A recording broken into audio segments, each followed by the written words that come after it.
can't believe I'm nervous. I'm definitely I finally meet this guy, and I think he is a very good man, Jonathan Rios. So this is a worldwide exclusive interview, and I hope you enjoy. So let's see if he's home, and maybe we can call some other time. But let's see he's home.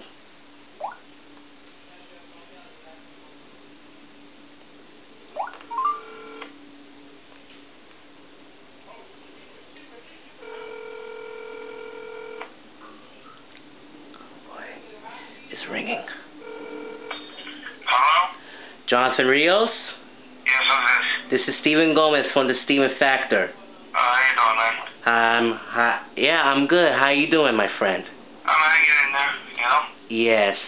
Listen, Jonathan, I'm ready for a interview you. So, this is the first time when I watched one of your videos a year ago from now, but I think you are a wonderful, impressive, all kind of stuff, man. And you know, I really appreciate it. Thank you so much. And this is a worldwide exclusive interview, so I am ready for the interview right now. So tell me, I can't believe I'm a nervous guy here. What is your history, Jonathan, about yourself, man? Well, I was born February 4th, 1988 in Manhattan. I've lived here in the borough of Brooklyn all my life for 26 years. Yeah. It's funny. My ambition was always to, I guess, be a transit worker because I was a little kid. I liked trains and buses. But I think I started getting into wanting to become a broadcaster and being creative, thinking outside the box when I turned 13 years old. And I guess it came into fruition when I turned 16 because I actually knew what I wanted to do right then and there, and I said, you know, all the other things that people want me to do is just not for me, so I decided that I want to become a broadcaster, which I still have hopes for. And then I think around 2010, I started getting into this YouTube stuff and wanting to create the different things outside the box, and, you know, that's when W on YouTube was born, and, you know, the different things like that. Now, you said a history for me. Well, you know, what can I say? Just a regular fella, you know, a roller coaster childhood. Still to this day, it's a little bit roller coaster, but, you know, I'm just doing the best I can to try to live and get my life together and hopefully fulfill my dreams. I mean, I'm not sugarcoating anything. I'm just telling it like it is. You know, I just hope to accomplish something that I wanted to accomplish as I was 13 years old, and that's become hopefully a successful broadcaster in the future. Wow, that's very great of you, man. And you know, since day one, you know, I've been since I restarted my YouTube account back in 2011. Right. When I watch one of your videos, like back in time, it was the old channel called DTV Plus. Yes, it was. But when I first started the W on YouTube networks, yes, it was DTV5. At the time, I was trying to make a fictional Disney channel. Now, I had started it in 2010, and I built up on it all the way up to 2012, and I say 2012 because something happened then. But I had about 2 channels. I started with the DTV5 and DTV5SN. Now, the DTV5SN channel is still around, except that you're named 5 Alive. Now, with the DTV5, I used to upload a bunch of stuff, a lot of Looney Tunes, a lot of Superman stuff. I used to mix in some old bumpers that used to air on CBS and ABC and stuff. And, of course, our most popular series is CBS Story Break. That's also added to that. So, yeah, but then a strike happened from Warner Brothers and CBS. I earned 2 strikes, so I had to end the DTV5 channel and build up a new one. And the idea for Back in Time came in 2012, I believe, because my ambition when I restarted the network was to go back into time, nostalgia stuff, point out the way TV, you know, was back in the day, like the 90s and 80s, because television today is not that entertainment as it seems. But back in the old days, you had everything. You had baseball, you had sports on free TV, you had movies every night. It was a great time, and I guess when I started that series, I just wanted to point out what folks should remember and how television was and things like that, especially here in New York when you had Channel 11, which was independent, became the WB. You had Channel struggled and still is ever since they lost. They got to that MCA Universal ownership debacle back in '91. Oh yeah. So I just wanted to touch on that, and not only for New York, but all over the country: Boston, Connecticut, Los Angeles, Philadelphia, and Chicago. I think a lot of folks here in our generation should look back at the time when television is good and was good, and what we're missing out today. So. But that's how this series started. But let me tell you something, Jonathan. I think you're the old-fashioned guy, and you mean I'm an old-fashioned guy too. I watch so many classic shows from Channel 11, from The Honeymooners to I Love Lucy from Fox 5. Three's Company on Fox 5. That was some good, and that's some kick-ass shit right there. Well, I'll tell you what. When I used to watch Fox 5, you had Lucy, you had Three's Company, you even also had All in the Family, and Different Strokes. Yeah, that too. But when I used to remember when I used to get up on Sunday mornings, I know they used to give wrestling, but after that they gave American Gladiators. Yeah, I remember that too. Go ahead, Johnny. Yeah, and they gave you Three's Company or All in the Family, and this is before Fox Sports was born. They used to give you movies. They got movies and movie files. What my mom and me used to watch was Columbo, which we still watch on now on MeTV3 here in New York, which just launched a couple of months ago. But me and my mom used to watch Columbo at 1 o'clock every Sunday on Channel 5. Now, the movie they give on Fox 5 is not that good anymore, okay? And I guess it's because now Saturday and Sundays are filled with sports on Fox, which I actually don't mind. I think that's a great thing for the network. But again, yeah, I'm an old-fashioned guy. I still am an old-fashioned guy. I think the only thing that still hasn't changed, which is good, is the Honeymooners on Channel 11. Because if they ever decided to drop that, then you just know that times are kind of starting to suck on television. And mind you, the Honeymooners have been on Channel 11 since 1958. They started the New Year's Marathon in 1995/96. We're approaching the 19th straight year of that Honeymooners New Year's Marathon. You have got to be kidding me. Yes, we are, because here's the thing, and maybe most of these Steven Factor folks don't remember.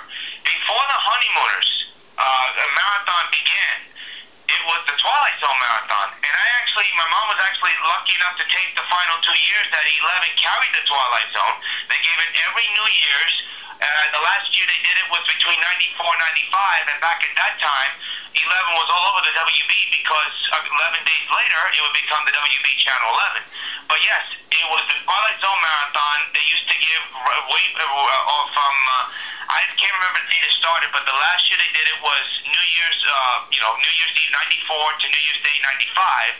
And I guess they lost the rights to the show, and they got the Honeymooners, and it's been the most popular marathon ever since. And it's become a New Year's tradition. And I think to me, and this is what's great about Pix 11 now, is the fact that they're looking back at the history. You understand? Most of these television stations don't do that anymore. But 11, they're rich for their history. They still give baseball. They give the Honeymooners. They have the most respected news department in town. They're giving more football than they used to, just like in the old days. And, at the moment, I can tell you this, they could have the Yankees again for the first time since 1998 because nobody knows what's going on with Channel 9 since they dropped everything. And, we may have two teams on one channel in 2015. So, again, I am an old school guy. I grew up with old things. I grew up, watching the Honeymooners and Lucy and all this kind of stuff. Now we have so many options in over-the-air TV. With MeTV that just launched here in New York on Channel 3. You have Antenna TV, you have Get TV, you have Cozy TV. So I'm an old school guy. I've always been an old school guy. I only have two shows that I like watching. That's New School, and that's Castle and The Mentalist. That is it. That's the only shows I watch. I don't watch the other shows. Yeah. Jonathan, you and I are on the same page about these old-fashioned stuff. But I'm a new school also. Sometimes I'm watching reality shows like Hell's Kitchen and Shark Tank. Well, I'm not. That's the thing. I've never been a reality fan. Never have been. I mean, maybe that's where you and me differ here. I can't stand reality shows because I mean we see people's true colors. Sometimes I think we see people just fronting it and stuff. just putting on a front and stuff. Yeah, it's good to see real stuff not scripted, but it's also bad because, you know, some of these contestants that go on these shows, you know, it gets to their heads and stuff, and they, you know, they're so-called celebrities and stuff, and all this kind of stuff, and, you know, it gets annoying after a bit. And, you know, if you ask me, I think there's way too much reality TV. I will agree Hell's Kitchen is okay. I do watch a little bit on YouTube sometimes if they're posted, but other than that, I've never been a reality person. I don't think I can sit down for an hour or 30 minutes to watch that kind of stuff. Okay. But, you know, again, like you pointed out, I'm old school, but, you know, several new school stuff I do watch, but reality TV is not one of them. So. Well, ouch. Yeah, man. And, you know, the nowadays, you know what, Jonathan, it is tough for me. And you know, let's say we're in Saturday, and guess what? All these local news doesn't have no Saturday mornings, except Channel 4 and Channel 2.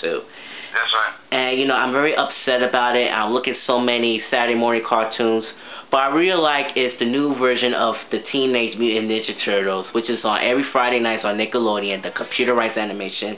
But I think the show is not that bad. I mean, if you want... I'll tell you what, that has to be one of the best things to happen in Nickelodeon since they decided to end the Rugrats, because that show is so entertaining. And, you know, what Nickelodeon has done to that franchise is absolutely rebooted. I mean, it's back to its status that it was in the 90s when they used to give it on WPIX and CBS too.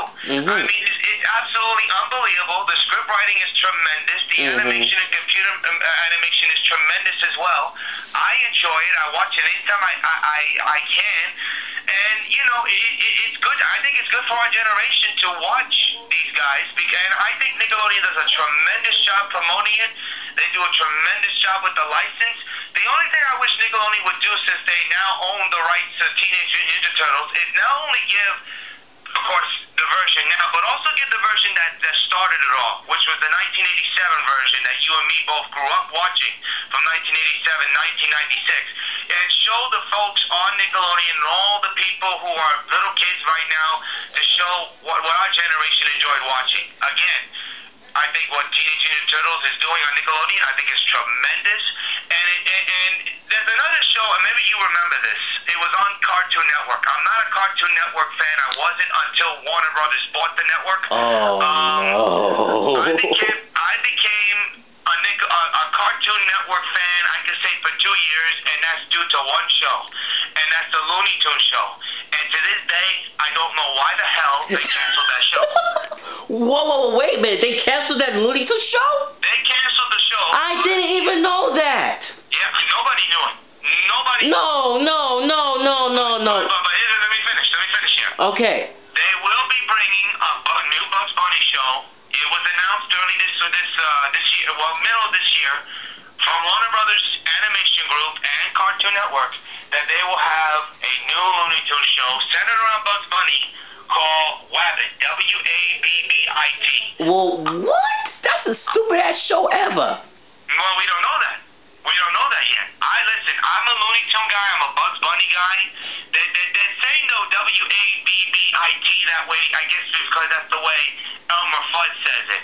Now, we don't know what it's going to be about. They're talking it could be a TV series. It could be a 14-night miniseries. We're not sure. I'm actually looking forward to actually checking it out and see if it's good or bad. The Looney Tunes show was good. I still don't understand why they canceled it. I'm interested to see how they're going to make it up to all the Looney Tunes fans, especially the Bugs Bunny fans, who enjoyed watching the Looney Tunes, and how this show, Wabbit, is going to become. I don't know how it's going to turn out. I think a lot of Warner Brother people don't know how to turn out. I don't know how it's going to be turning out. I don't know if a lot of us fans, don't know what it's going to turn out. I can tell you this. If it comes to this new show coming, and I'm looking forward to watching it, I'm a little bit nervous, because we haven't heard that much publicity from Warner Brothers about it, and we haven't heard that much publicity from Cartoon Network about it. Man. Listen, you might remember when they were talking about the Looney Tunes show was all over the place. I watched that show, and that show's been rated for TV PG, for family-friendly parental guidance cartoon. Listen, when you beat CSI on a Tuesday night, I'm not watching that damn CSI.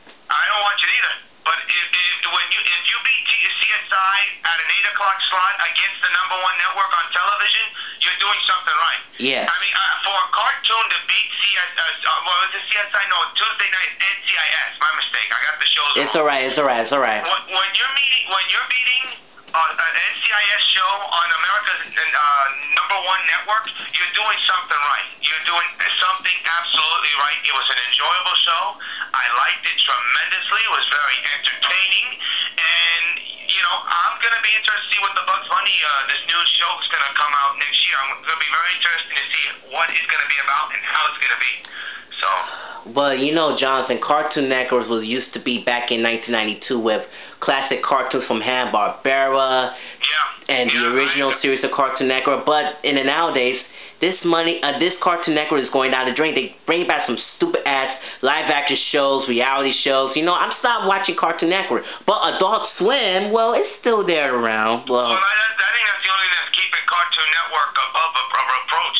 See, I'm not a Hanna-Barbera fan, never have been, but I have watched the Jetsons. I grew up with that, especially here on Channel 9 when they used to give a July 4th marathon on Channel 9. I grew up watching the Flintstones because they came in right before the Disney Afternoon on Channel 11. Yes, I remember that too. And of course, CBS Story Break, maybe you don't know this, it was mostly produced by Hanna-Barbera and also Hanna-Barbera in Australia. Oh, that's great. That's great. So yeah, so and CBS always had a tremendous relationship with Hanna-Barbera when it came to making the stick figures of Lucy and Desi Arnaz and also some of the puppets you see in the 80s of CBS Saturday Morning. But yeah, but the thing for me is that I never was a Cartoon Network fan. When it was Hanna-Barbera, I don't know why. I wish I could explain it to you. Explain right now, Johnny. Explain it. It's up to you, my friend. Well, I mean, for me, I guess when I was a little kid, I didn't like the way the cartoons were drawn. You know, I guess because when you're a little kid, you know, certain things scare you. You know, the way the cartoons are drawn or the animation and stuff. But I just was not into Hanna-Barbera stuff. You know, I was the only exception was, as I said, the Jetsons, Flintstones, and even Captain Planet, which is also Hanna-Barbera stuff. But it's created by Ted Turner. Yeah, but here's the thing. With Warner Brothers now owning the entire network, I would think they would put more better shows, mostly Looney Tunes or DC Comics, or maybe even add some classic cartoons from MGM since Warner Brothers owns the entire MGM stuff. And all this kind of stuff. It's great they give movies. It's great they do give some Looney Tunes. It's good that they're rebooting some of the classics from Warner Brothers and MGM. But that's not good enough. All right? I mean, we don't want Cartoon Network to become another bad Disney network, okay, which it is right now. Okay, the Disney Channel is god-awful. It cannot be watchable. It is not watchable. Nickelodeon is becoming more watchable because they're actually starting to think. But Cartoon Network still don't seem to understand the situation here. They need to attract the fans. Canceling Looney Tunes show was one of the worst ideas they could have done. Okay, putting all these reality shows that, like you said, these bad cartoons, worst thing they got to do. They have to look inside Warner Brothers. Warner Brothers owns the network. Their job is to put their content and most of their content on it, or look at other studios, part of that Warner Brothers company, to help put more content in. You know, you want to check the fans, you want to attract the viewers, or how about this? Warner Brothers owns a percentage of the CW. I don't understand why they took away the lineup they had for the kids, even though it wasn't a good lineup, but why don't you add some of the stuff to the CW network, attract the fans, not only on the CW, but also Cartoon Network. But of course, it's all about money, it's all about making profits. That's the 21st century, and it's sad. It's sad to say that a lot of these cartoon children cable networks, and now I can say the big networks, don't seem to give a damn what the kids want to see. You understand? It's not versatile like it used to, you know, and it's sad for the kids, and I do agree. Cartoon Network is going down the tubes. Disney Channel is already in a cesspool of bad because what they've done in that network and what they've done to ABC is disgraceful. So that's my opinion on that. But I do agree with you. Cartoon Network has gone down the tubes. It's been going down the tubes for a while. Yeah, but Disney Channel's okay. They just bring back Girl Meets World, a prequel from the sequel. That's a good show. I have not seen it. Yes. This is coming from a guy who grew up watching Boys Meets World on ABC TGIF. I heard good things about it. I think that's a big and good move for Disney. That's just step one. They still got a long way to go to try to get back the true Disney fans to attract to the network. So yeah, they're gonna bring back all the cast, and yeah, man. Okay, Jonathan, let's talk about the Hub Network. Since day one, the Hub Network bring back some kick-ass shows back then. yeah. But there's only one problem. The president of the Hub Network and Hasbro was stepping down. They now changed the name to Discovery Family Channel, and guess what? There's no sitcoms anymore. They don't do what? There's no sitcoms anymore. Well, I'll tell you what. First of all, that network is going to go down the tubes. For them to do that, to take away all those things, to even change the name. And I actually used to watch Hub because they gave Batman, they used to give Lois and Clark, they used to give Doogie Howser, gave all these classic shows. And Blossom. They put Blossom for over 20 years. Yeah, but the thing here is that I don't know what they're trying to do. This is actually the first I heard of it, because I was trying to figure out why I can't find the Hub on my cable box. But the thing here is that I don't know. I mean, this is news to me, but for them to do that, that's bad. That's god-awful. It's like WGN America dropping sports for unwatchable shows. I mean, I don't know what they're trying to do this new Discovery Channel. They already have too many Discovery Channels. I understand they're trying to target kids, but the Hub Channel was awesome. When I first heard about the Hub Network and heard about what they were going to give on the show, I said, okay, I could go with this. I could actually watch it. And I watched it for a couple of years. And again, they used to give Batman, Superman, all this kind of stuff. G.I. Joe, Happy Days, Laverne and Shirley. Yeah, and now you're telling me that they changed it and the Hub Network is no more. That's god-awful. That's a god-awful move. And maybe the Hub went down because MeTV acquired most of their shows. And most of the shows we mentioned air on MeTV. It just excludes, Doogie Howser is actually coming on Antenna TV next year, so what am I saying? Hold on. You said Doogie Howser will be coming back next year at MeTV? Doogie Howser show, what has been reported on Antenna TV's website, that Doogie Howser will be re-airing. It's going to be added to the Antenna TV schedule between next year and 2016. Batman is, of course, on MeTV. We all know that. Happy Days, I think, is on MeTV as well. So maybe that's the reason why they went down, because they lost a lot of rights to some of these new Diginet things. I'm not sure, but now here's my question. What about the kids who watch the network? It was a watchable network. I even watched it when I was bored. I mean, what more can you ask for? Here you finally have a TV network which gives all the cartoons we used to grow up with, and even all the shows we used to grow up with, and they take it away. I don't understand it. Discovery, what's appealing to Discovery? What's the appealing about the name? There's nothing appealing about it. The Hub was appealing. You always thought, what does it have? What is the Hub? What is the channel? All this kind of stuff. It was appealing. People watched it. It was a good network. I don't understand why they took it away, why they changed the name. It doesn't make sense. It's a bad move by Discovery and Hasbro or whatever. That's unfortunate. I actually didn't know until you told me, and that's shocking. I don't know why they would do that, but that's unfortunate. Well, wow. just another sign of people of television industry just not caring about the kids. That's all I gotta say. Yeah, that's crazy. You know, and even Nick at Night was very popular too. Yeah. They ruined that. I mean, I'm glad they get Full House and sometimes Once Blue Moon, Family Matters. The thing here, the big mistake about Nick at Night, and it's still that, is the fact that the Nick at Night people are gonna launch their own network, TV Land. That was the sign of the end of Nick at Night. I understand. Let me know when I resume. So. Welcome back, ladies and gentlemen, on the Steven Factor. It is a worldwide exclusive interview. I'm very apologize because my family is at the background, so I'm in the bedroom. I have no else place to go.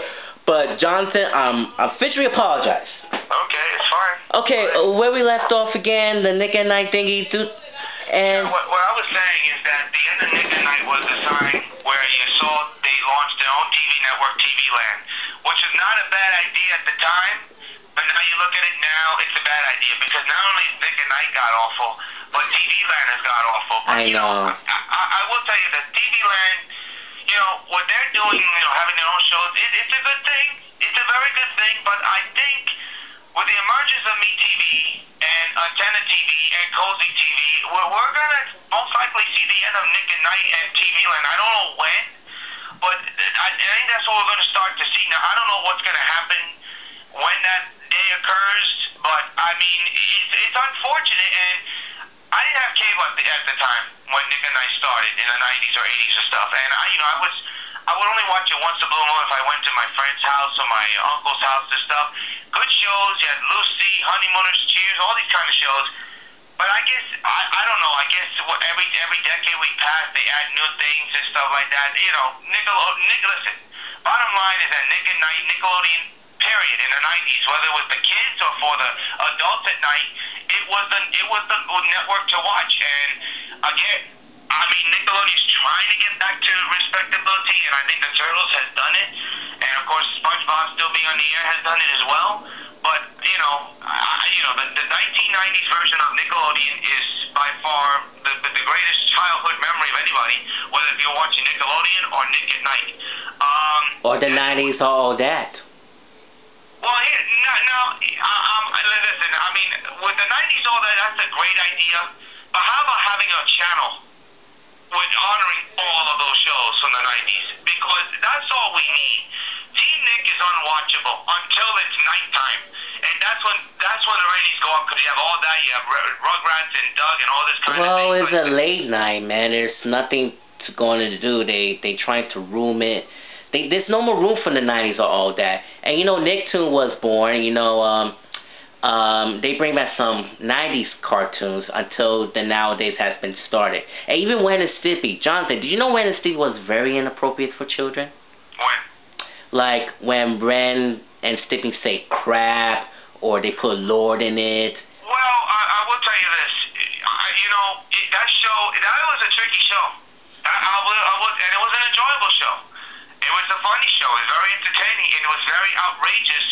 But the thing here is that it was on a primetime slot. You understand? On a Saturday night. So, part of the Stick lineup. But that was a tricky show, but it was a funny show. And yes, I do agree. There was a lot of things that were very inappropriate in the show. And but I mean, that was the Nickelodeon way in the 90s. I think let's be honest.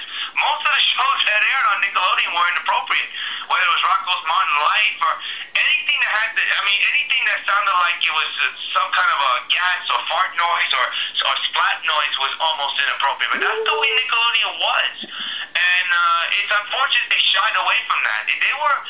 That's the kind of network that Nickelodeon was in the 90s. They thought outside the box, and they didn't shy away from being controversial. They knew that kids watched it. They also knew that teenagers watched it. They also knew young adults watched it. You understand? And, again, yeah, I agree. Ren and Stimpy was a little bit over the top, but again, it was enjoyable. It was watchable. Yes, exactly. Part of an iconic Saturday night lineup on that network. And it was all part of the persona of Nickelodeon in the 1990s. That's what that network was. Ren and Stimpy was part of that. Doug and I know Rugrats were all part of that. I don't think any other channel would be able to get away with that, whether it was Disney or Cartoon Network or even the I should say the big four networks, Fox, CBS, NBC, and ABC will get away with that. But Nickelodeon didn't. That's why everybody you talk to says they love the 90s Nickelodeon. They even love the early 2000s Nickelodeon, the 80s, late 80s Nickelodeon. You can identify with that. But I guess when they changed the logo, which was a couple of years ago, I think you knew that they were going to shy away from that kind of stuff. And it's unfortunate. But again, I do agree with you. Ren and Stimpy was a little bit inappropriate when it aired, but most of the Nickelodeon shows back then were a little bit inappropriate, but that's what made the network special and so good to watch. Yeah, it was really great. Okay, let's talking about on the YouTube copyright issues. You and I are on the same page, Jonathan. I already told the people about this copyright issues, but there's only one solution.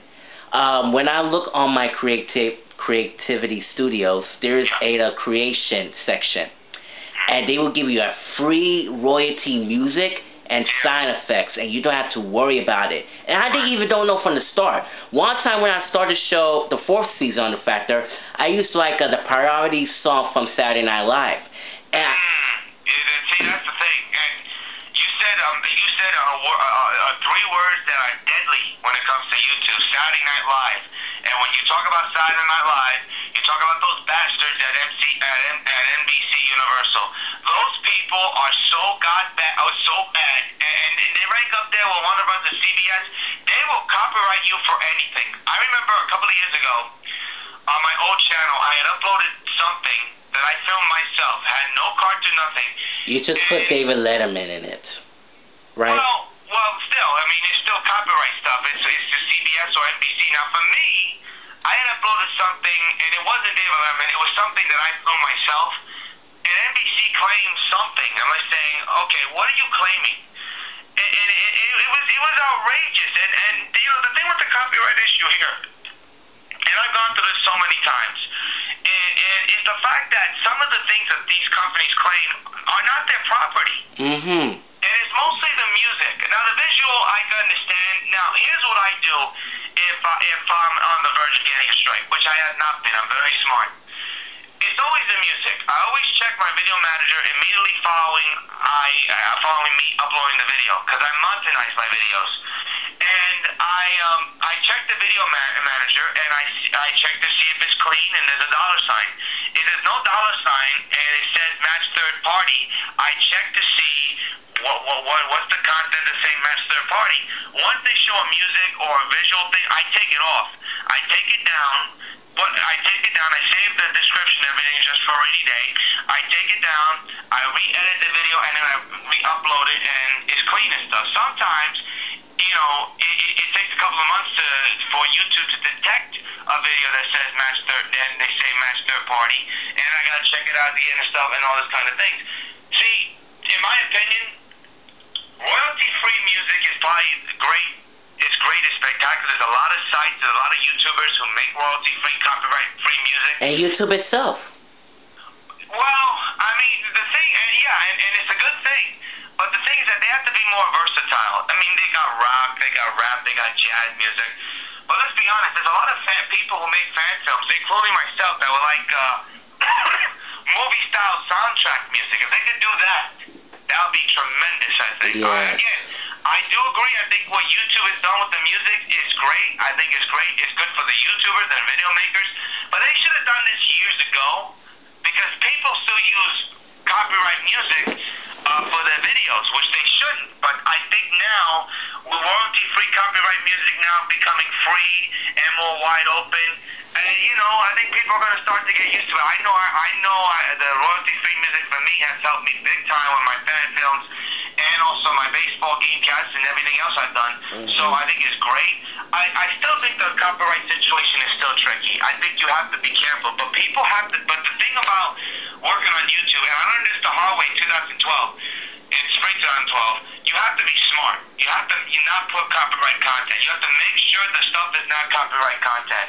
You understand? Mm-hmm. You also have to make sure the content is educational, and you know, it's not any place else and stuff. So again, you know, I dealt with it. I've gotten 2 strikes on my old channel back in spring 2012. I learned my lesson. Now I'm more careful with what I put on, visual, audio, and so far it's worked pretty well for me. You know, when I was in college, I created my own YouTube account back in 2008. But when I copy the TV shows, or with my camera and recording all kinds of stuff, they make it one for views. But a couple of days later is about the copyright issues. I don't know anything about it. But 2 years later, my account's been terminated. So what I'm doing is, a year later, I restarted my new account on Google. So Google and YouTube are working partners now. Yeah. And now I was trying to do some different things, even go anime, but on YouTube tools, but they just turned it down and it was over with. Well, again, most of the stuff is copyright stuff, but for me, and it's kind of a tricky one, you know, and you know, when I do back in time, most of those promos I tape up, they're old, you know, and when I put things that I tape off for TV, they're educational, whether it's story breaks or the promos or the intros that aired from other channels. That's all for educational purposes. So I think that they do have a leeway with that, you know, because, you know, it's educational, you're looking at history and stuff. But I think when you put videos from recently or this year, yeah, they're going to get you. I mean, now YouTube is more smart. Well, I don't know if they're smart, but they're cracking down on all these kind of things, you know. And, you know, YouTubers have to watch out for that, and they gotta do the smart thing. And listen, content now is all over the place, and most of the content that you see, sometimes you can't see again for free. Sometimes you have to pay for it. Oh, and I think that's why a lot of these YouTubers like to post these things up for free, because so a lot of fans don't have to spend so much money to watch either a TV show or a music video or a movie. So, people actually get away with that, but YouTube cracks down on it, and, folks got to be careful with that stuff, because, it'll terminate them. And it's worse if you're part of the AdSense group, partner group, because, people get paid for putting up their videos. I know I do. And, it's tricky. You got to be careful with that kind of stuff, because you can lose privileges if you get a copyright strike, and, trust me, losing privileges for YouTube is not pretty. Not pretty at all. I know. You have to be careful with that also. But listen, how you found all these tapes in your house? I'll tell you what, my mom, and this is before I was born, in my house. My mom and me always taped stuff. My mom, when I was a little kid, taped a lot of movies on 11, 9, and 7, taped a lot of TV movies. And I think what's great about all these tapes is that my mom sometimes just left the recording, because sometimes she used to take out the commercials and stuff, which nowadays, in my opinion, is kind of a bummer. But she taped the intros, the bumpers, and the commercials, and all these kind of things. So they're worth something. And I got tapes dating back to the 80s, and my mom taped. And it's good to save these tapes, because now they're worth something. Now people look back on them, and the story breaks the same thing. CBS story breaks, and my mom started taping them in '93. Up to 98 or 2001, I can't remember when we stopped taping them, but a lot of those I still got too. But wow. I have a ton of tapes at home. There's no question. I have a ton of tapes at home, and dating back to the 80s and to even now. So yeah, man. Yeah, it's a lot. There's a lot of archives. My friend. If you're gonna take out that tape and you smell like old fashioned. And you still have a VCR at your house, man. Right? Absolutely. I'm never taking it off. I'm never taking it off. I'm actually thinking about probably getting my mom one, because she still watches her VHSs as well. It's good to still have them. And listen, they still sell blank VHS tapes around. I mean, I got a VCR and I have a DVD recorder, so it's a win-win situation for me. Good. Okay, let's talk about social media. Let's talk about Facebook. Jonathan, before I'm doing a Facebook account, I heard the news that somebody's posted on Facebook, cyberbullying, people have been stabbed. But to me, I just realized, since I've been working as a board education, I decided to create my own Facebook account, trying to contact my friends and family, and that's pretty good. But it's got to be a little bit of controversy too. During the 9/11 controversy, you posted, and some guy said that I quote, "You unfriendly bleep Jonathan." Yeah. How does it feel on your point of view? Well, that's a very good question. You know me for a while, Steve. I'm very controversial. I'm very in your face. I open up. I give my opinions on a lot of things. Now, and I've been friends with my friend Jackie for going on 5 years, and we always trade barbs and stuff, respectively, and we give our opinions and stuff. Now, 9/11 haunts me every day. Now, lucky for me, I didn't know anybody in the buildings or the planes, but it affected me in such a way, which it did something to me. And this year, I've had a couple of depression lapses, I must tell you, and 9/11 anniversary did that to me. And as a New Yorker, you grow up, living in the greatest city in the world. You see those two towers, and then you realize they're gone because people hate us and stuff. And a lot of feelings when that happened, it stayed inside of me until I got a little bit older. And in my 20s, I look back and I say to myself, you know what? We as a nation should open up. We should actually express our opinions on all this kind of things. Exactly. And I expressed my opinions on the anniversary. And this guy is gonna talk about all this kind of BS. Oh, we need to get over it. When he said that, I had to unfriend him, because that was uncalled for. We're talking about thousands of people's lives who were killed because of horrendous acts, because they hate us. And they're gonna tell us, and he's uncle lives in the Bronx. This Robert Brown creature. That's the guy's name. I'm not going to hold back because people got to watch out for him. This Robert Brown's guy, that was the Facebook guy, okay, that told me to F me because I unfriended him. Well, here's the thing. If you're negative on Facebook all the time, whether it's soccer, even the Boston Marathon, he insulted the dead. He insulted the dead in 9/11. He said, oh, people should get over it. It's conspiracy. How do you know? Whoa. Hold on, Johnny. Hold on. That's what he said. He needs to show some respect. That's the main reason why me and my friends unfriended him, because he showed no respect. He was He's nothing but a total What made him more classless is that I unfriend him, and he's gonna tell me to go F myself. You know how classless but that's discrimination, Rios. That's discrimination, man. Yeah, well, I don't know. Listen, I don't know, Cam. It's just plain stupidity. It's disrespectful. It's distasteful, and that's the reason why I unfriended him. And I think a lot of people unfriended him too for his comments. I mean, and it's sad. It's a damn shame that we have people like that that live in New York and live in this country that do this kind of stuff. But unfortunately, we do have those kind of people. So, I felt, how did I feel? I guess I felt like I just been hit by some kind of a bloody object, because it was totally unexpected. And then the fact that he's actually going to private message me after I unfriended him and tell me to go screw myself, I mean, it was ridiculous, and I ended up blocking him. So, it was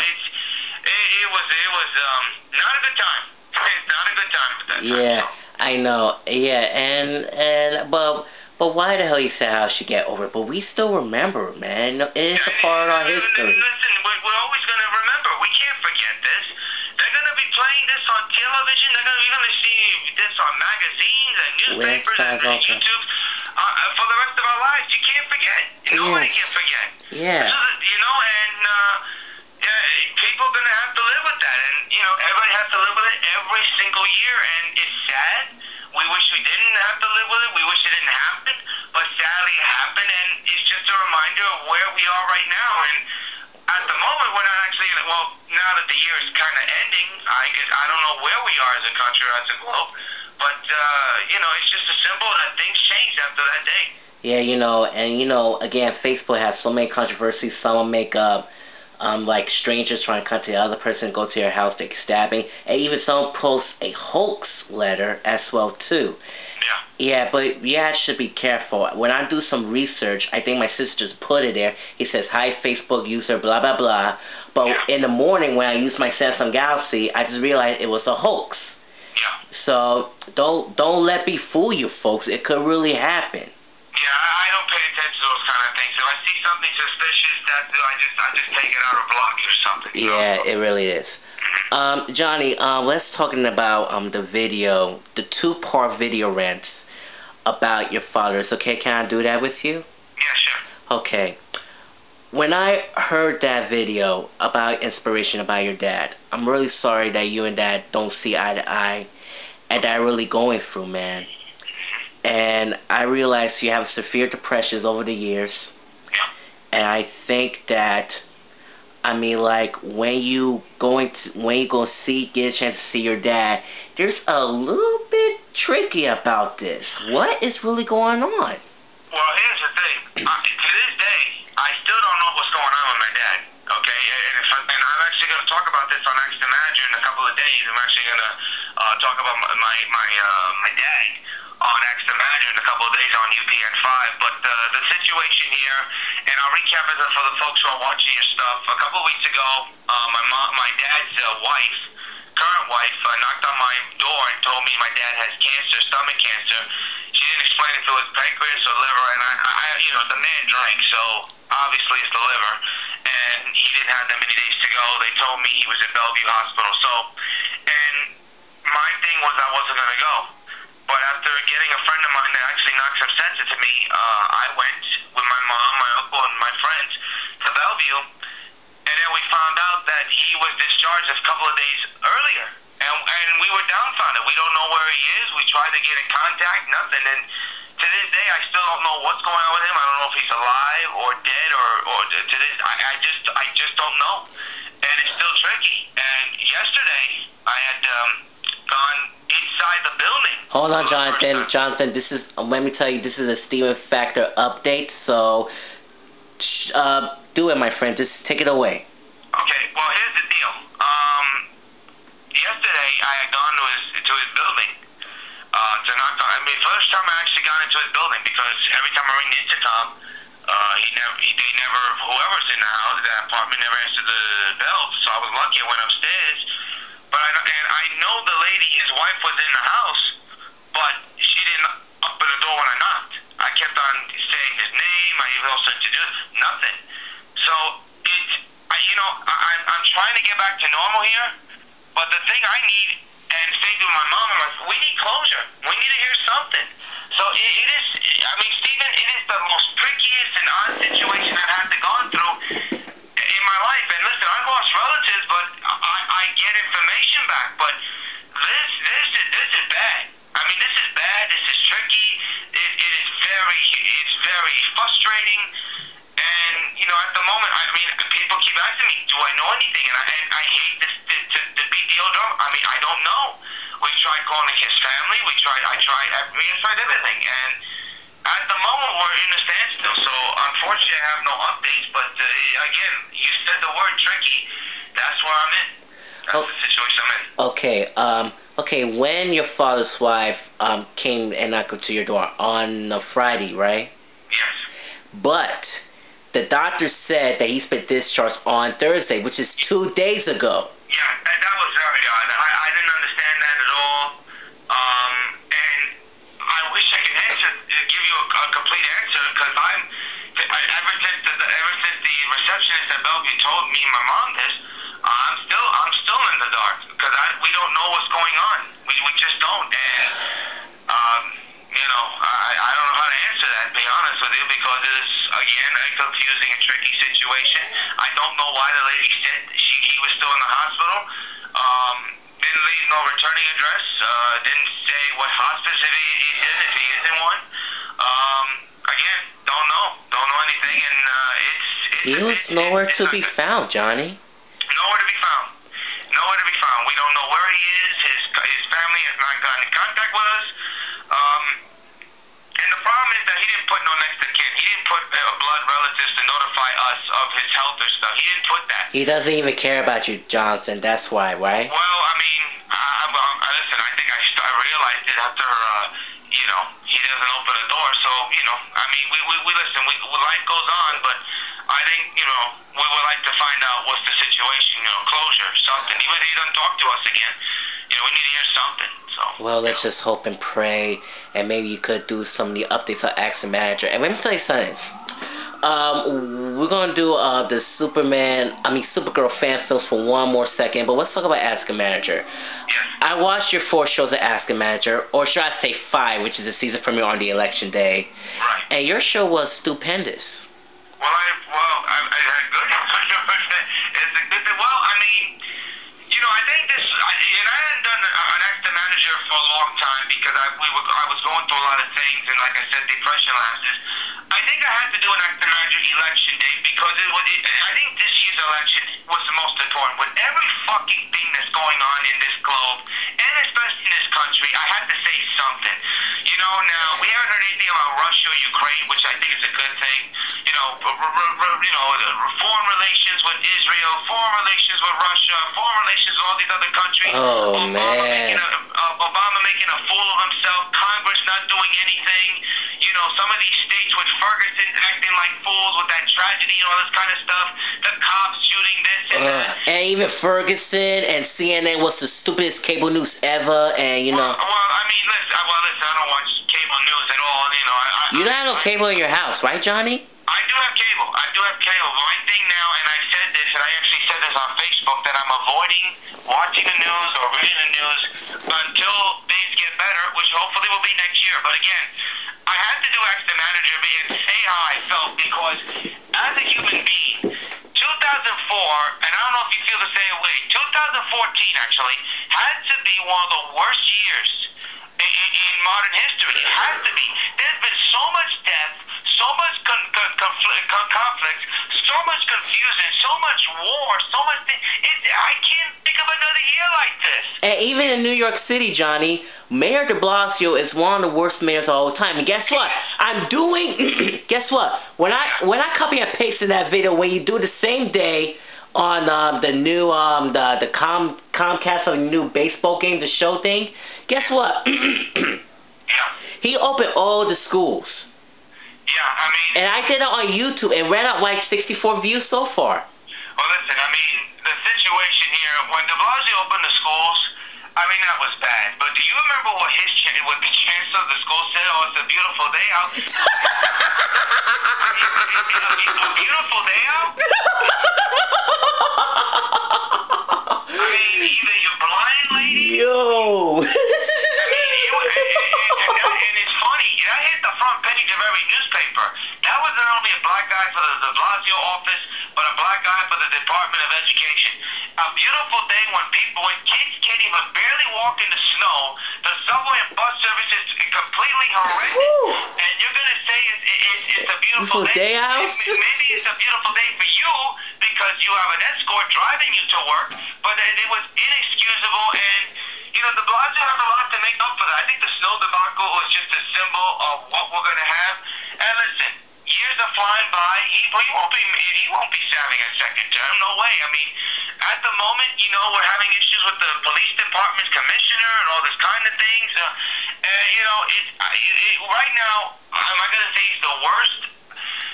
He's a bad one. I'm not going to say worst. I know, but it is about us. We chose him, but the most part is that we made a mistake. I think we did too. I think we did. I think a lot of New Yorkers did too. We thought he was a common man. He's just been a common fraud. He's been a common fool. And, you know, unfortunately... He is from the creativity, from the stupidity. Yeah, it has. And it's unfortunate, but welcome to the 21st century where dumb politicians are born. So... Yeah, man, you know, since I've been staying home, like, well, I finished becoming SUPERGIRL for the third year. Now this is my fourth year, and it was snowing out there. I was trying to take my cousins to school, and look, it was very terrible. I really don't like the snow, and it was one of the worst weather in history. But Mayor shouldn't have done the right thing. I mean, he shouldn't. He made the wrong choice. I'm sorry, he made the wrong choice. I agree, and you know, again. I just warned my coworkers. I just warned my family, but he messed up. I thought he made a deal with. Yeah, he did. He absolutely messed up. Unfortunately, the children suffered. I mean, the adults and teenagers. You know, the children and teenagers suffered. Even bus accidents.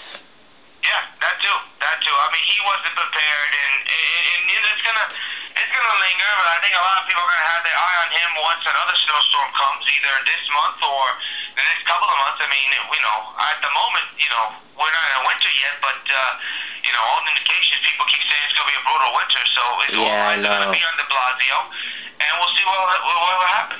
Well, let's see. We'll never make a mistake. But remember, there's a little bit of controversy about safety horses, and I don't know what he's going to do and make his own damn decision, though. That's why I'm very concerned about that. Ugh, man, we shouldn't bring Rudy Giuliani back. But also, over the weekend, Rudy Giuliani said to Ferguson about, what's that word again? Black people should be blah, blah, blah. I can't remember what he just said, but that's a negative thing to say on Ferguson. But well, here's the thing. He was a great mayor. I know. I love him, too. I love him, too. But the thing here that's going to linger with him is Amadou Diallo. Do you remember that happened in 1998-97 where this black guy comes out, he shot 14 Oh, yes. times? I have on DVD on Giuliani's time. He did not say flattering words during that time. He came under fire, so did the police department. And again, he was a great mayor. But when it came to that lingered. And for him to say that, it brings back old wounds because he dealt with almost the same thing in 98-97. I believe it was on February 4th. I don't know if it was, I can't remember if it was 97 98. But he was under fire for his comments, and the cops, same thing. And so, again, Mayor Giuliani, great guy, great American, great mayor, but keep your mouth shut when it comes to these kind of shootings because you were under fire. He was under fire when that Amadou Diallo shooting occurred in 98-97. So he needs to shush. And also, he said bad things to that painting, and they're having a big protest on the Brooklyn Museum. Well, let me get to the protesters. Go ahead. This is the reason why I'm avoiding Facebook. Yeah, that's bullshit. Okay? Nobody wins in in this situation. Just like George Zimmerman's trial. Again, both people, okay, the cop, his life is ruined. The kid and his family's life is ruined. The kid is dead. I don't know what he did. You know, we're going to hear different stories. He did this bad, he did this good. Bottom line is, nobody's a winner. A kid is dead in a police officer's career, and his life is ruined, okay? And it's over. It's over. Let's live in peace. We're near the Christmas holidays, and these outrageous, and I understand why they're protesting, but this is not the 1960s. This is not the civil rights movement. We understand the killing is bad. It's tragic. We understand, but that's not going to bring the kid back. And these protesters are getting absolutely outrageous. They're trying to stop parades. They're trying to stop traffic. In St. Louis, a Rams football game was almost postponed due to the situation. I mean, it's gotten to be ridiculous. The protest has to stop. It's over. It's sad, but it's over. I know. People got to move on. Both lives have been destroyed. It's over. People got to just go on with their lives. And this is tough. It's a sad situation. Life is tough, It's a sad situation, but the bottom line here is that nobody wins in this case. So Amen the to that. protests have to stop, and so we can all go on our lives. We got other things better to do. All right, that's a tough comment right there, Jonathan. I very agree with you. It's a tough comment, but the thing here is that there's nobody. Again, I'm going to say this again. Nobody wins. The kid is not coming back. It's sad. It should have never happened. Okay? The police officer, whether people disagree with him or not, stay with the kid. His life is destroyed too. Okay? Everybody's life is destroyed, and these protesters ain't going to help. It's not going to help anybody's cause. Again, the best thing for these protesters to do is to go with their families, hug them, tell them how much they love them, so that they can spend as much time with them as they can as possible, especially during the holiday season. That's right, man. This year is a perfect example. We don't know when is the time we're going to go off this planet, with death and all this kind of stuff. You never know in life. So, again, protests have to stop. Let's try to get back to normalcy. Give your loved ones a hug, and just try to do the best you can. That's all I can say. My statement may have been a little bit controversial, but it's the truth. We need to get back to normal here. Yeah. Okay, let's talk about the SUPERGIRL fan films. I mean, your 4 movies, again, your 4 movies are stupendous. Since day one, when I watched all these SUPERGIRL films, but also you found celebrities, right? Models and stuff. Well, celebrities on the fan film? You mean me picking the celebrities? Yeah. Well, they're not celebrity. Well, not that kind of celebrity, just models of SUPERGIRL. Yes, I did. And the people that film it is MMP Studios in Florida, true professionals. I guess the way this fan, I guess you want to know how this idea came about. Well, I got to tell you, it kind of, I don't want to make it sound perverted or a pig, but it's always been my fantasy. I guess it's like that, to see Supergirl in an underwater pearls kind of thing. I don't know if there's something sexual to it or magical about it. Probably both. Jonathan, you're in my page, man. I saw the whole videos, and they were stupendous. Whoop-de-doo. Feels like I've been watching Married with Children. Or Jerry Springer. Well, I mean, listen, I try to keep it as good. Listen, I'm a clean guy and all this kind of stuff, but it's always been my fantasy and stuff like that. And I think the idea came about because I saw a video online, a parody of Supergirl called SUPERGIRL 1984, directed by The Rye. And he did a reenactment of the kryptonite pull scene from Superman with Supergirl, but the problem was that there was no underwater camera. And to me, that kind of killed the scene. Ouch. So I decided, you know what? Let me make the same scene except with underwater cameras, because if you've seen the Superman movies, there's underwater cameras in that. But so I said, let me do this. So it took a couple of months to get the water trap going. I had initially picked an actress, a Spanish actress, because I want to change up the thing a bit, but I think financially and also the feedback was not good, and I'll be honest with you, Jacques Ledoux was not my first choice to play Supergirl. But I came across her, and I picked her, and you know, so we're talking 2 weeks past sending the costumes and the script and all this kind of stuff. I was never saying, you know, I've seen this girl's videos, because that's what I did before I made it official. I had to check and see if this girl, does she fit the bill, does she know how to act and all this kind of stuff. She did, and the only thing that made me nervous was the costume. Was it gonna fit her right? And when I first saw her, Steve, in that costume, I said to my friend Jackie, Jack, I think we hit a home run here. And I'll be honest with you, I really didn't think that the Watery Chop was going to be this successful, and it was. And, you know, if you were to tell me that there was going to be 3 more episodes after that first one, I would have said, you know, I never would have dreamed of it, because I was only planning to do 1. But then people started requesting and giving ideas, and then it was 2, and now you have the Stargirl version, you know, the number 3, and then you have Supergirl 4, which is, you know, it's actually doing good as well. So, you know, and Jacqueline Ledoux, I guess she actually technically is a celebrity because she is a professional water skier. Yeah. And a model, and she does act and stuff. So I guess she is she is the leader in the series. So I guess you can technically say she's a celebrity. But MMP Studios, the people who help film it, they provide all the models and the actresses and stuff, and they're total professionals. And you know, at the moment, you know, we got number 4 working, and we've already talked about a number 5 and a possibly number 6, and possibly ending the series right there next year. But you know, it's been fun to do, and that's something that I wanted to do with the YouTube network, add more different outside the box stuff. And I think the Supergirl fan film series just proves to show you how outside the box we can be, but also, you know, not only do we think outside the box, we think it successfully. It's doing pretty good. And I'm glad you liked it. You know, I get the same. I get a lot of comments on that. You know, from emails and people messaging me on the both Facebook pages, the network and the projects page. So it's a lot of positivity, a lot of positive vibes on the series. That's why I keep doing it. So yeah. Yeah, and even the water, oh man, those and that water segment, the girl's been fighting the pool and again and again. I was laughing. Well, I'll tell you one thing, and that's what makes this series very entertaining, and it's very special because those costumes weigh, you know. And Jacqueline Ledoux, you know, this girl works out. She's a fitness model too. This girl, if you see all 4 movies, she's up to any freaking challenges. That's what makes her so good. Okay, and you know, and listen, the costume is heavy, especially for her, because she's actually the main character with the cape and all this kind of stuff.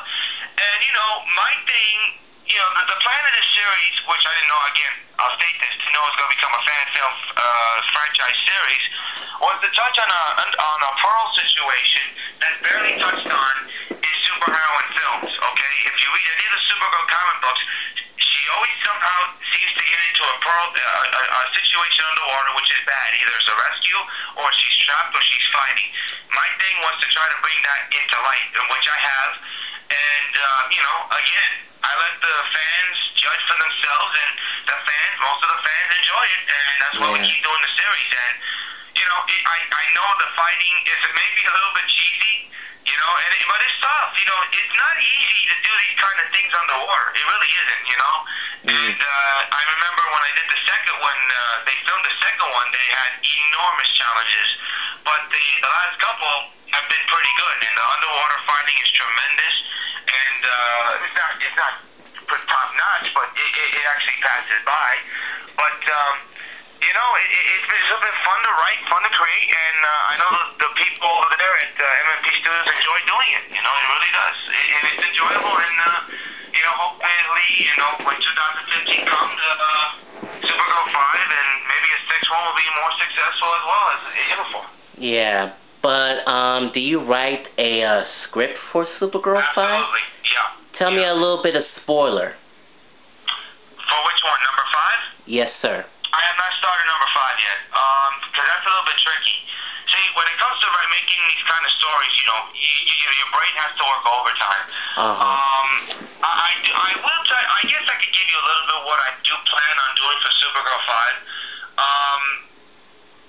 It's months later, and I guess Mark Luthor, we hear his plane crash, even though that's not the case.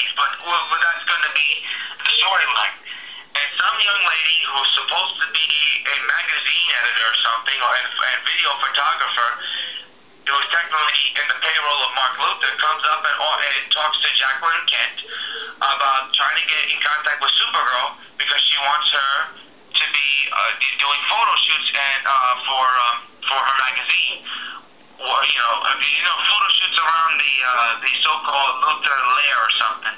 Yeah. And then this is a really tricky one.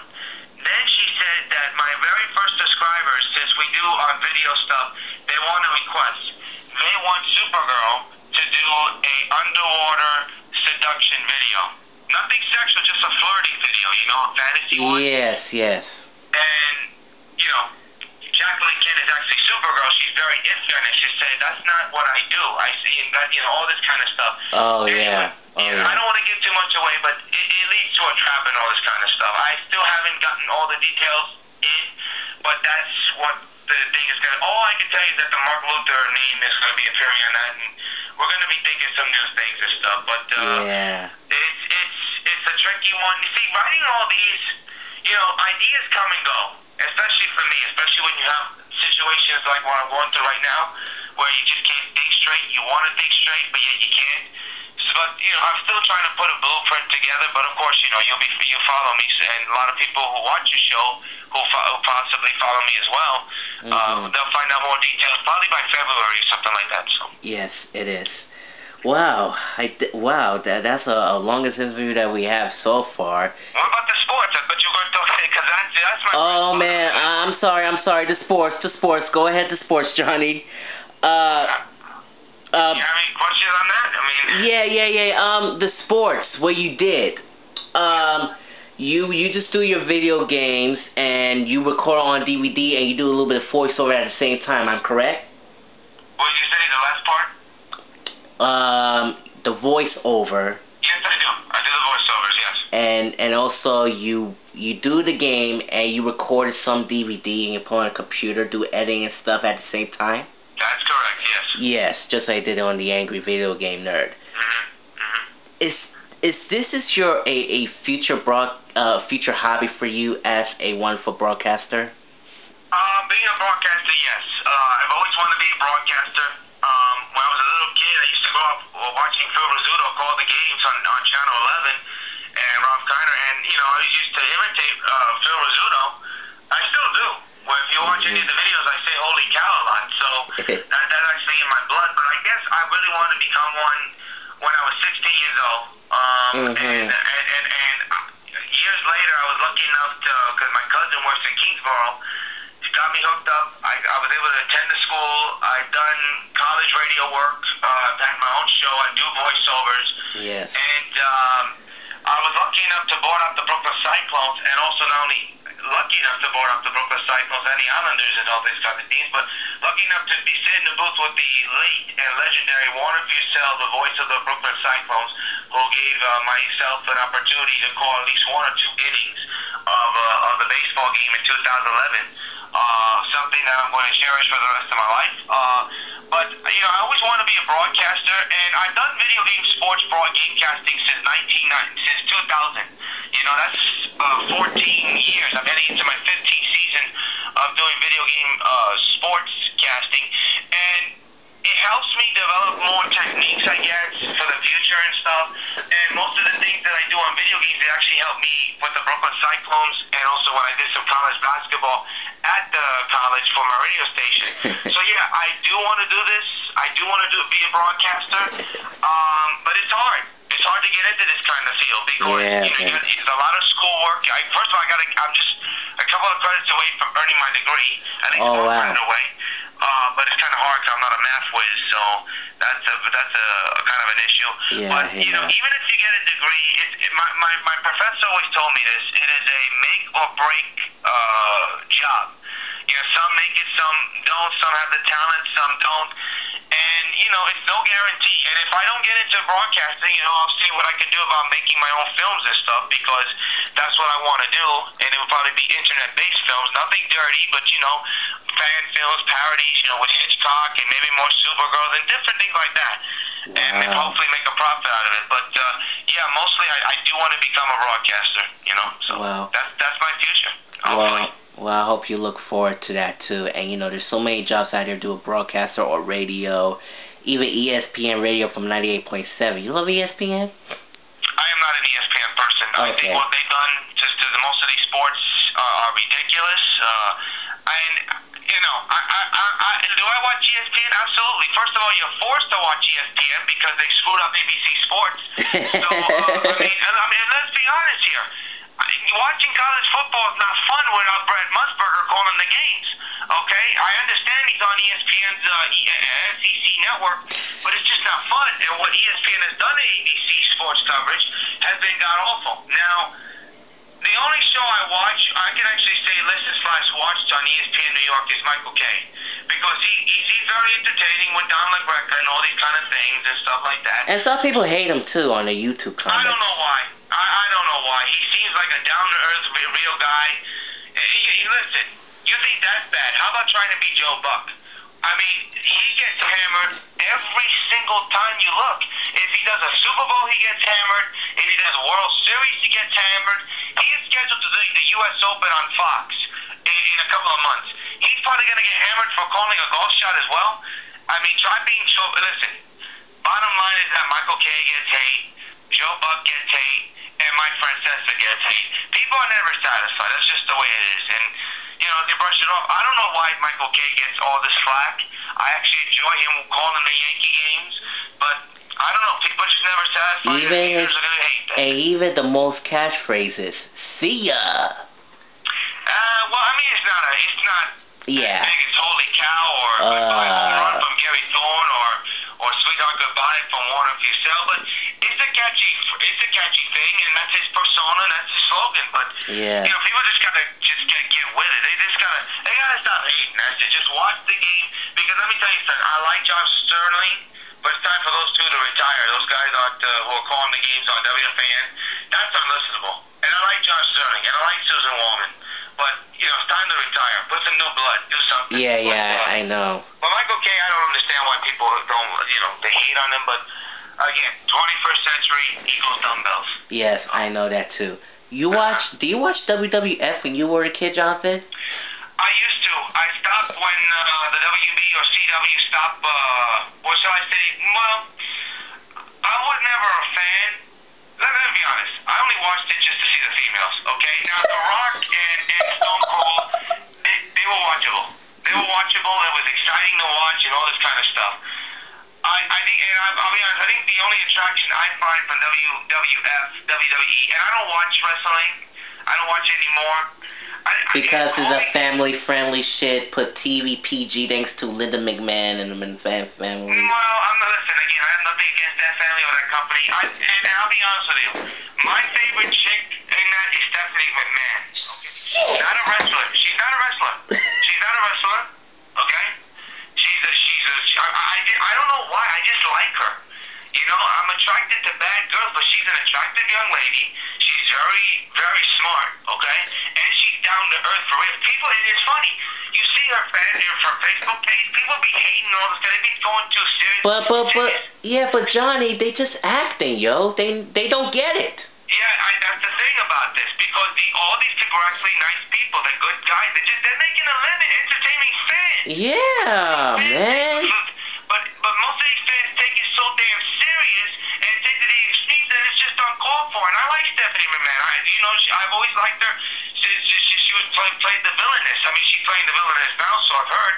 But I like her. She looks good, and she's down to earth, and you know, she's a smart lady. And that's the only reason probably I watched it. I don't watch it now because I have no time for that. But you know, right. I mean, But I will tell you that the Attitude Era was fun to watch. It was great too. I love the Attitude Era. Especially when it was on UPN and then CW, and then it went to My TV and all this kind of stuff.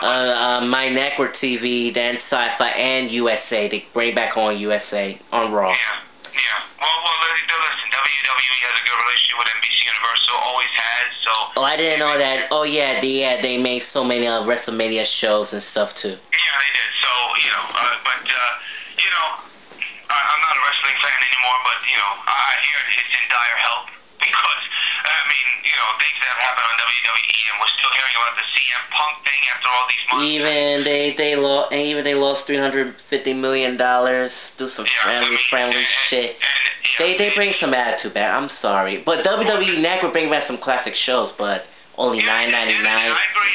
You know, I mean, again, I'm not a wrestling fan, but I do watch those shows, but they were entertaining. But I'm hearing a lot of people don't like the way it is now, and it's unfortunate. And you know, we'll see what happens from there. All right. Jonathan Rios, thank you so much. It's been an honor and privilege to give you an interview with you, man. No problem, my friend. I'm glad to do it, and I hope you continue to enjoy watching W on YouTube Networks. Hopefully, your viewers will do the same thing, and you do a good job with your vlogs too. And hey, you never know. Maybe I'll decide. Maybe I'll add you to my lineup for something. I don't know in the future, but we shall see. All right. Thank you so much, Johnny. No problem, Steve. Take care of yourself. And Merry Christmas, my friend. Merry Christmas. Happy holidays to you too and your family. All right. Bye. Bye. Bye. Bye. Woo! What a kick-ass interview.